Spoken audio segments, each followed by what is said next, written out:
پاکستان اور طالبان وفود کے درمیان استنبول میں جاری مذاکرات بغیر کسی نتیجے کے اختتام پذیر۔ افغان طالبان کی غیر سنجیدگی اور غیر لچکدار رویے کے باعث تعطل برقرار۔ ذرائع کے مطابق میزبان اور ثالثوں کی جانب سے مزید مذاکرات جاری رکھنے کا عندیہ۔ دوست ممالک کی مذاکرات کو نتیجہ خیز کروانے کی آخری کوششیں جاری۔ پاکستان کا طالبان وفد سے عملی اقدامات کے لیے تحریری ضمانت کا مطالبہ۔ طالبان کی کالعدم ٹی ٹی پی اور دہشت گرد گروپوں کے خلاف کارروائی کی تحریری یقین دہانی کرانے سے گریز۔ کسی بھی دہشت گرد تنظیموں کے حملے کا جواب اس کے ٹھکانے پر دیں گے۔ دہشت گردی ہوئی تو اس کا مناسب انداز میں جواب دیا جائے گا۔ اسی بارے میں مزید جان لیتے ہیں ڈپٹی بیورو چیف اسلام آباد غزالہ نورین ہمارے ساتھ موجود ہیں۔ غزالہ بتائے گا، اب کچھ معدوم ہوتی دکھائی دے رہی ہیں کوششیں معاہدے کے حوالے سے، کیا اپڈیٹس ہیں؟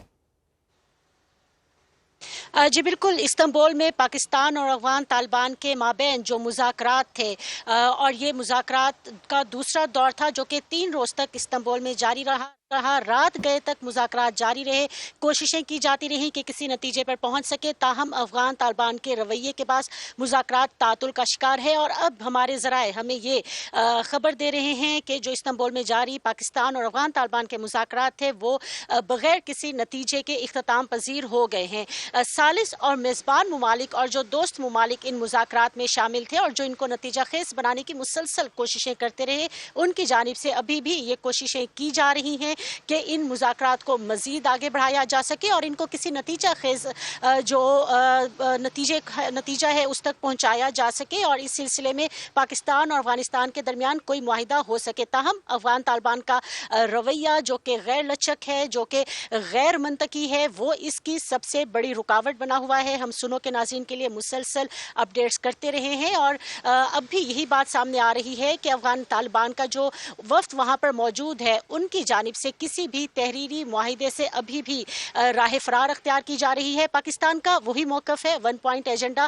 کہ جو افغان طالبان ہیں وہ یقین دہانی کروائیں ثالثوں کی موجودگی میں یہ تحریری معاہدہ کرے کہ ان کی سرزمین پاکستان کے خلاف دہشت گردی کے لیے استعمال نہیں ہوگی، اور اس کے ساتھ جو ٹی ٹی پی یعنی فتنہ الخوارج اور فتنۃ الہندوستان کے گروپس وہاں پر موجود ہیں اور وہاں کی سرزمین پاکستان کے خلاف استعمال کر رہے ہیں، افغان طالبان ان کے خلاف کارروائی کریں گے۔ لیکن ایسی کسی بھی تحریری ضمانت دینے سے افغان طالبان گریز کر رہے ہیں، جس کی وجہ سے یہ جو مذاکرات استنبول میں 3 روز تک جاری رہے، کئی گھنٹے کی نشستیں ہوتی رہیں، 13 14 گھنٹے کی نشستیں ہوتی رہیں، ثالث موجود رہے، اعلیٰ عسکری تمام دونوں ممالک کی اور اس کے ساتھ جو ثالثین تھے، جو میزبان ملک تھے، ان کی جو انٹیلیجنس کے عہدیداران تھے وہ وہاں پر موجود رہے۔ اس کے باوجود کسی نتیجے پر نہیں پہنچ سکے ہیں۔ یہ بتایا جا رہا ہے پاکستان کا یہی موقف ہے کہ اپنی سلامتی کے لیے ہر قدم اٹھایا جائے گا، سرحدوں کی حفاظت کو ہر صورت میں یقینی بنایا جائے گا، اور اگر کوئی بھی دہشت گردی کی کارروائی ہوتی ہے تو اس کا مناسب اور بر وقت فوری جواب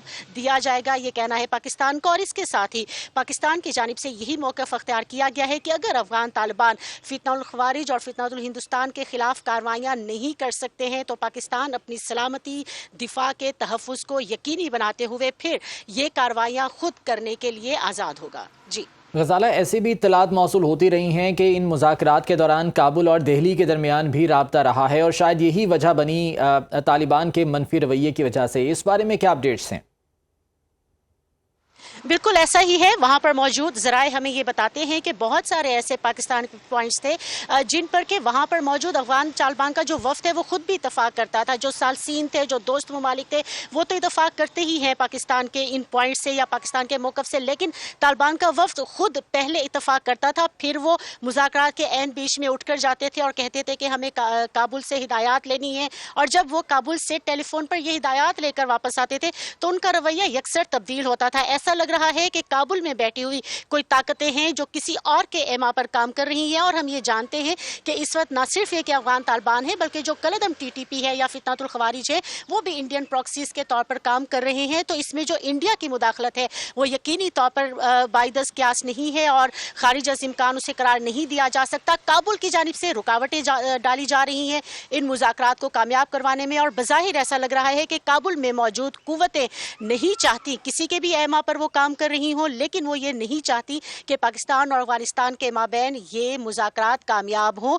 ایسی اطلاعات وہاں سے موصول ہوتی رہی کہ بیچ میں مذاکرات کے درمیان میں اٹھ کر جاتے رہے، وفد پہلے اس کے ساتھ پاکستان کے پوائنٹس کو مان لیتا تھا، پھر جب واپس آتا تھا رویہ چینج ہوتا تھا۔ کابل میں سے یہ اطلاعات موصول ہو رہی ہیں کہ وہاں پر موجود کچھ لوگ ان مذاکرات کو کامیاب نہیں ہوتے دیکھنا چاہتے۔